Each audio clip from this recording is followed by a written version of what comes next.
Bago natin simulaan ang kwento, ay shoutout muna sa lahat ng nakikinig at sa lahat ng mga sabongero. Oh, yung mga sabongerong nakikinig ngayon, comment kayo sa baba para malaman ko. Simulaan na natin.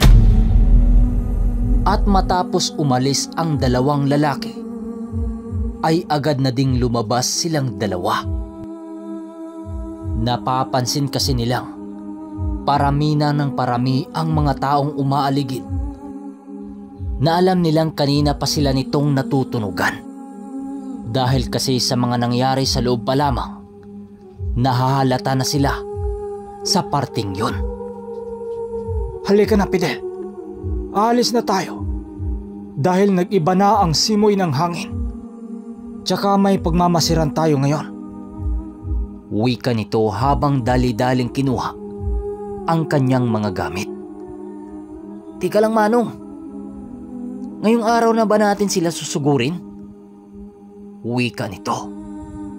Hindi, Fidel. Magmamasid na muna tayo para malaman natin ang kinikilos nila. Tugon ni Tandang Jem.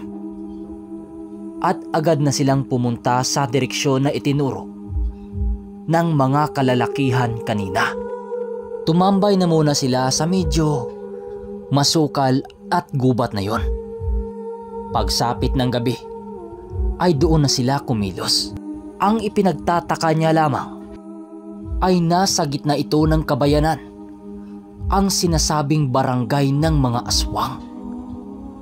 Pagdating nila sa lugar, agad namang nag-uusal itong matanda at inihip-ihip ito sa kanya at nagwika ng, kahit anong mangyayari, ay huwag kang gagalaw ng kahit na anong ibibigay nila sa'yo.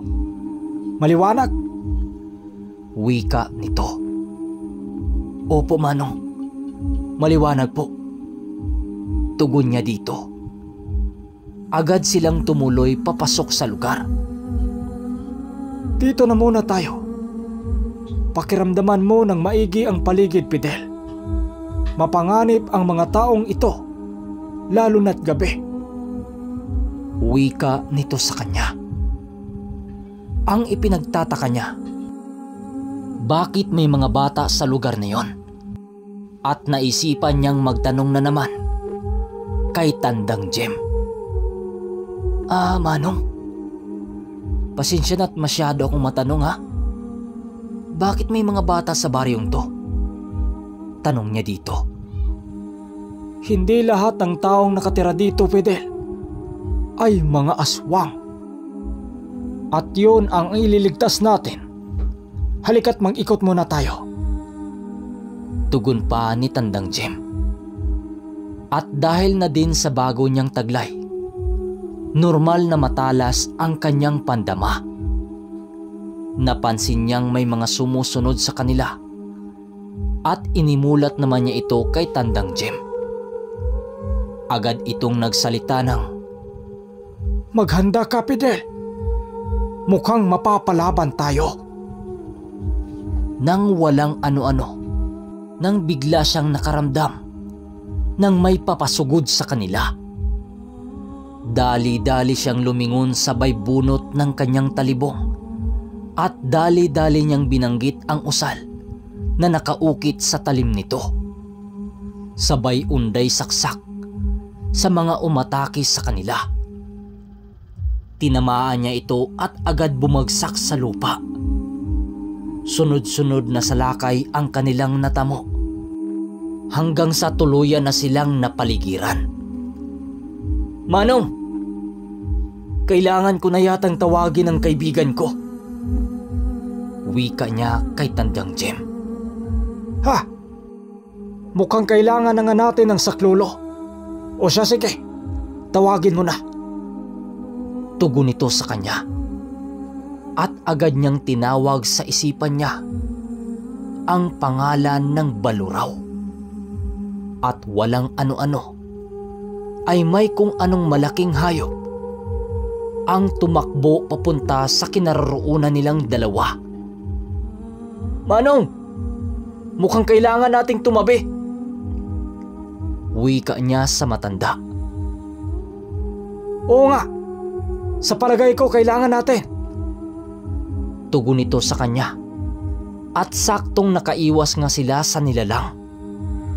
Nakita nila ang baluraw na papasugod sa mga aswang at pinagsusuwag niya ang mga ito. Kahit anong pagkalmot at pagkagat ng mga aswang sa balat ng baluraw ay wala itong epekto. At talagang napakalakas ng baluraw dahil sa bawat maswag nito, kung hindi tumatalsik ng malayo, ay nahahati ang katawan dahil sa talim ng sungay nito. Hanggang sa magsiatrasan ang mga aswang. Naisipan na din nilang umatras sa lugar na yon dahil tsak na babalik ang mga ito. Tara na, Fidel! Bumalik na tayo sa lumang simbahan at doon na tayo magkukubli hanggang mag-umaga. Mukhang mabubulok na yung bihag mo eh. Wika nito. At agad naman siyang sumang-ayon dahil alam din niya sa sarili niya na mapanganib para sa kanila kung mananatili sila sa lugar na yon.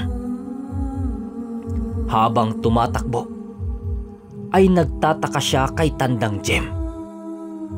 Dahil sa tansya niya ay nasa edad 60 na ito. Pero hindi napapagod sa mabilisan nilang pagtakbo. Pagdating nila sa simbahan, ay hingal kalabaw na siya. Pero si Tandang Jem ay parang hindi tumatakbo ng napakalayo. Manong, hindi ka ba hinihingal? Tanong niya dito at agad namang tumawa ang matanda. Ang hina mo naman. Bakit ka hingalin sa ganon kalapit na takbo ha? Wika nito. Sabay upo sa tabi at nagsindi ng kanyang tabako. Nung gabing yon, manghang-mangha siya sa matandang kasama niya. At maging sa kanyang sarili, hindi siya makapaniwala na nakipaglaban siya sa ganong mga aswang. At nagawa niyang tawagin ang baluraw niyang taglay. Lumipas ang mga minuto, napagpasyahan niyang ihawi na lang ang bihag nila kisa mabubulok ito. Matapos niyang mamulot ng mga tuyong panggatong, agad naman niya itong ginawang siga para ihawin yung dala nilang bihag. Ang tanging pampalasa lang nila sa kanilang dalang karne ay asin at sukang may sili. Habang iniihaw niya ang manok, nagwika sa kanya si Tandang Jem ng, alam mo, iho, marami ka pang magagawa. Ang mga ginawa mo kanina, hapyaw pa lamang ang mga yon. Dahil habang tumatagal, mas lalong lalakas ang iyong pakiramdam, lalo na ang iyong katawan. Magdaan ka sa isang pagbabago na para sa ikabubuti mo. Kaya magtiwala ka lang sa akin at patuloy kitang gagabayan. Wika ni Tandang Jem. Oo, Manong. Magtitiwala ako sa inyo.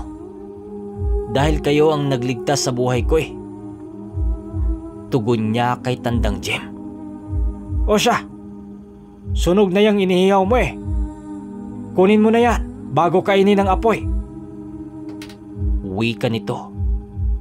Dahil hindi na niya napapansin ang niluluto niya. Dahil na rin sa kanilang usapan. Habang nilalantakan nila ang inihaw na manok, panay naman ang pagtagay ng matanda ng dala niyang lambanog. Lumipas ang mga oras. Nakaramdam na nga sila ng pagkaantok. Magpahinga na tayo. Dahil babalikan pa natin ang lugar na ating tinahak kanina bukas. Wika ng matanda. Kaya agad na silang natulog. Kinabukasan, agad nilang tinungo ang baryong yon. Ngunit pagdating nila sa baryo, napapansin nilang walang katao-tao. Maliban sa mga tao at ang mga alagang manok panabong nito, wala silang nakikitang kakaibang tao doon. At sinubukan pa nilang kumatok sa mga kabahayan, pero wala talagang sumasagot. Tiningnan din nila ang mga pataniman sa paligid ng baryo, pero wala ring katao-tao. Manong, saan kaya nagpunta ang mga tao rito? Takang tanong niya kay Tandang Jem. Malamang lumikas na sila, iho.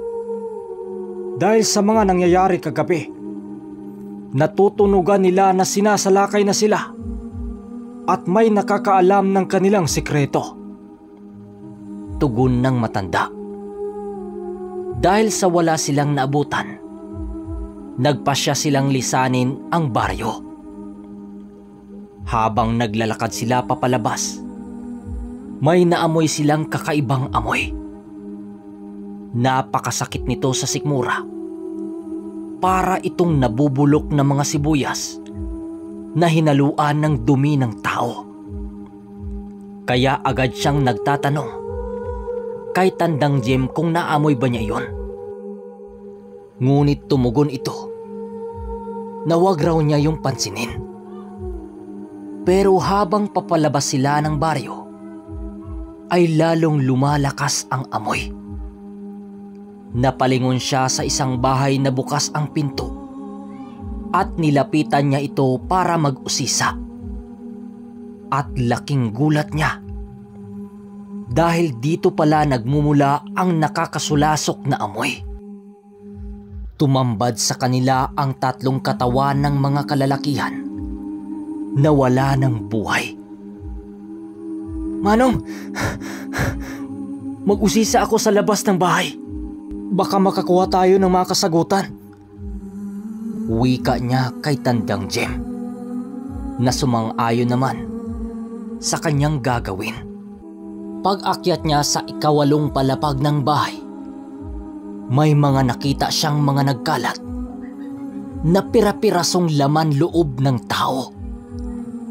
At dahil sa kilabot niya ay agad siyang bumaba at sinabi niya kay Tandang Jem ang mga nakita niya sa taas ng bahay. At sinabi nito na ang 3 kalalakihang nasa lapag na walang malay ay yung mga lalaking binigyan niya ng mga agimat at armas na dala-dala niya.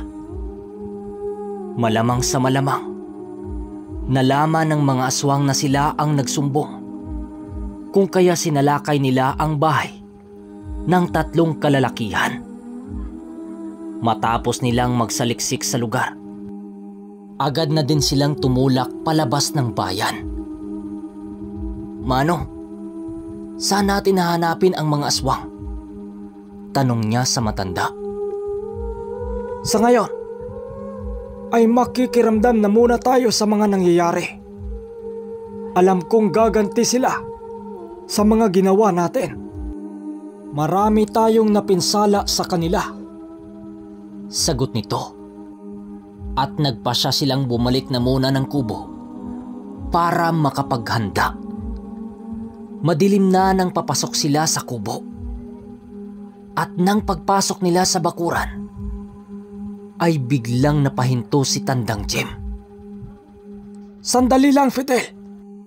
May nakapasok sa ating kubo. Wika nito. At umikot sila sa kabilang bahagi para hindi mapansin ng kung sino mang nakapasok doon. Ang ipinagtataka niya, sinabi ni Tandang Jem na protektado ang kubo sa mga nilalang o masamang elemento ang nagtangkang pumasok dito. Pagdating nila sa likod ng bahay, kaagad nilang nilapitan ang bahay at sumilip sa siwang ng dingding. Laking gulat niya dahil isang bata ang nasa loob ng bahay nila. Kaya nagdesisyon silang pasukin na ang bahay.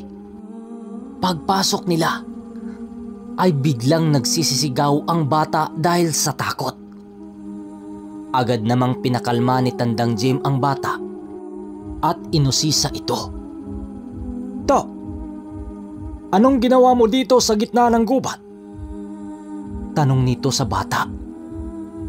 Pero hindi makapagsalita ang bata dahil sa takot nito sa kanilang dalawa. Kaya naglabas siya ng tinapay mula sa kanyang bag at iniabot sa bata. "To, huwag kang matatakot. Hindi kami masamang tao. Ito tinapay oh. Kumain ka muna." Wika niya sa bata. At nagkakumahog itong inabot ng bata. Dali-dali niya itong binuksan at saka kumain. Inabutan din niya ito ng tubig dahil nabibilaukan ang bata. Halatang gutom na gutom ang bata. Maya-maya pa ay nagsalita na ito. Inatake ng mga aswang ang bahay namin. Pinatay nila ang tatay ko." Wika nito sabay iyak. Ramdam niya ang awa sa bata. At maya-maya pa, nakatulog ito dahil siguro sa pagod. So mga kaermitanyo, hanggang dito na muna ang ating kwento. So grabe no? May napatay na naman sila na grupo ng taga-baryong mga aswang. Simula pa lang tayo, di ba? Lalong-lalo na siguro kung magpapatuloy kayo. Yun lang. Abangan nyo ang susunod na mga kwento.